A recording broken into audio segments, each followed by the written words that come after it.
Soportando la lluvia y el frío, miles de refugiados continúan la ruta hacia Alemania luego que Croacia abrió parte de su frontera. Eslovenia, sin embargo, pidió apoyo económico y militar para contener el ingreso de migrantes en su territorio. El presidente chino Xi Jinping fue recibido con honores durante la primera visita de Estado al Reino Unido de un mandatario chino. Luego de una década, esta visita oficial abrió una era dorada entre ambos países, donde se espera que se firmen acuerdos comerciales y de inversión por más de 40.000 millones de euros. El presidente de la Cámara de Diputados de Brasil, Eduardo Cunha, dijo que tiene todo el poder para abrir un juicio político contra la presidenta Rousseff. La mandataria y su antecesor, Luis Ignacio Lula da Silva, fueron exculpados de toda responsabilidad en el caso Petrobras. Así comienza TV Perú.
Bienvenidos, hola Farid, ¿qué tal? ¿Cómo estás? Seguimos comenzando con la crisis de refugiados en Europa. Eslovenia prevé que el ejército refuerce a la policía en su frontera con Croacia ante la llegada de más de 2.000 refugiados que huyen de sus países por la guerra. El Ejecutivo de Eslovenia plantearía recurrir al ejército para contener al flujo de refugiados que llegan de Croacia con dirección a Alemania. Aunque la medida no ha sido aprobada por el Parlamento del país, el presidente Borut Pahor ya ha solicitado a la Unión Europea una ayuda urgente en materia financiera y policial para enfrentar la afluencia masiva de extranjeros. En conversaciones con los presidentes de la Comisión Europea y del Consejo Europeo, se solicitó el envío de unidades policiales adicionales de los países del Eurogrupo a la frontera entre Eslovenia y Croacia. Está por debatirse además la aprobación de una petición de ayuda financiera sustancial. Este lunes, Ljubljana recibió a unas 8.000 personas, de las cuales unas 2.000 partieron con destino a Austria para iniciar sus trámites de asilo en los países ricos de Europa. Unas cifras que se incluyen en el universo de refugiados e inmigrantes que han llegado a Grecia, país de acceso al continente. Según indicó la portavoz de la Agencia para Refugiados de la ONU, Melissa Fleming, más de 500.000 de desplazados han llegado por mar. Actualmente unas 27.500 personas siguen en tránsito hacia las islas griegas cerca de Turquía, de las cuales han llegado cientos de miles al continente. Hemos alcanzado otro hito dramático con la llegada este lunes de unas 8.000 personas, llevando el total hasta las 502.000. Sabíamos que esto iba a ocurrir, pero sí que vemos un aumento en las llegadas a Grecia. Tras el cierre de la frontera de Hungría con Croacia, este fin de semana comenzó a formarse un cuello de botella en la frontera serbo-croata, donde este lunes unas 10.000 personas han permanecido varadas bajo la lluvia y el frío. Para el ministro de Trabajo de Serbia, Aleksandar Vulin, esta situación es insostenible para los Balcanes. Serbia no puede resolver por sí solo esto. Tenemos que pensar en la cantidad de personas que podemos acoger en estas condiciones, pero el flujo incontrolado de migrantes procedentes de Macedonia no nos permite ejecutar un sistema planificado.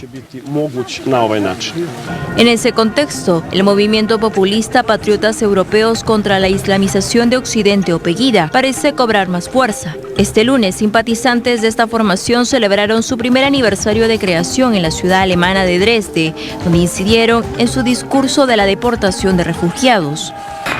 Patriotas europeos contra la islamización de Occidente no es xenófobo. Simplemente estamos llamando la atención sobre los problemas que Alemania enfrenta ahora. Desde el 2014, los mítines de esta formación son seguidos de cerca por la Agencia Nacional de Inteligencia de Alemania, luego que protagonizaran acciones violentas contra centros de acogida en el país e incluso contra los activistas que defienden las políticas migratorias de la canciller Angela Merkel. Bueno, vemos que continúa el drama y también las manifestaciones anti-migrantes o antirrefugiados de algunos sectores de Europa, no los mayoritarios, pero también la búsqueda de soluciones de Angela Merkel, por ejemplo, con su viaje a Turquía, ¿no? ¿Cuánto puede significar el apoyo de Turquía o un mejor manejo de Turquía de los refugiados que tiene en su país, que son más de 1 millón, en aliviar la llegada de refugiados a Europa? Yo tengo mis dudas de que eso sea suficiente, porque habría que recordar que la ruta vía Turquía es una ruta relativamente reciente, que en el pasado los inmigrantes llegaban por el Mediterráneo, no por el mar Egeo y no necesariamente desde costas turcas. Pero cuando el número de ahogamientos producto del mal tiempo empezó a crecer en el Mediterráneo, es que se abrieron las rutas alternativas por tierra o por el mar Egeo, pero ambas partiendo de Turquía. Mi punto es que si Siria, producto de una guerra con intervención extranjera, sigue expulsando gente, la gente va a buscar una ruta alternativa si se cierra la opción de Turquía. En ese sentido, tal vez no sea la solución al problema. Pero dar más fondos a Turquía para que pueda acoger mejor a los refugiados que ya están ahí o incluso aquellos que son devueltos por no reunir las características. Claro, pero el tema es si aquellos que son acogidos, que de cualquier manera van a estar en condiciones precarias en Turquía, quieren ir a otro lugar, ¿Turquía tendría que impedirles la salida de su territorio o devolverlos a Siria? O ¿darles facilidades para trabajar en Turquía? Pero estamos hablando de que Turquía, bueno, podría ser, pero en todo caso estamos hablando de que Turquía asimile más de 2 millones de personas. En Europa las quejas son por flujos de 2 a 3 mil personas diarias y sin embargo Turquía tendría que asimilar 2 millones. No hablemos ya del Líbano, un país que con poco más de 4 millones de habitantes ha recibido más de 1 millón de inmigrantes y no se queja. ¿Y Jordania? ¿No? Y Jordania, que tiene más de 1 millón también. Ahora, ¿cuánto está también dejando de lado la Unión Europea en sus reparos contra el régimen de Turquía por el hecho de que Turquía colabore en esa crisis con ellos? Bueno, es tan claro que ya no les preocupa mucho el estatus de la democracia en Turquía que han cerrado este acuerdo a 2 semanas de las elecciones. Sectores auténticamente democráticos en Turquía lo han visto como una traición, es darle un espaldarazo a un régimen que ha contribuido a propiciar la situación actual porque atizó el fuego de la guerra en Siria, aunque su única excusa sería que no fue el único país que hizo eso, muchos países están involucrados en ese conflicto, pero cuyas credenciales democráticas se han visto melladas por campañas francamente de represión autoritaria contra sus opositores. Entonces, hacer esto a 2 semanas, repito, de las elecciones en Turquía parece un espaldarazo al actual gobierno y parece una apuesta por su continuidad. Y por su ingreso a la Unión Europea más rápido de lo que la misma Unión Europea hubiera pensado. Eso, digamos, es la manera como trata de enfrentar Angela Merkel la crisis de refugiados fuera de su país. Pero en su país también se le está abriendo otro flanco, ¿no? Que son los ultranacionalistas o los pronazis. Sí, que además dicen que no son, como vimos en el reportaje, que no son xenófobos. Bueno, xenófobos yo creo que lo son, pero suponiendo que no lo fueran, cuando menos son ignorantes. Uno de los participantes en ese mitin dice, y cito, estas invasiones musulmanas son un reto para la civilización europea a la altura de las cruzadas.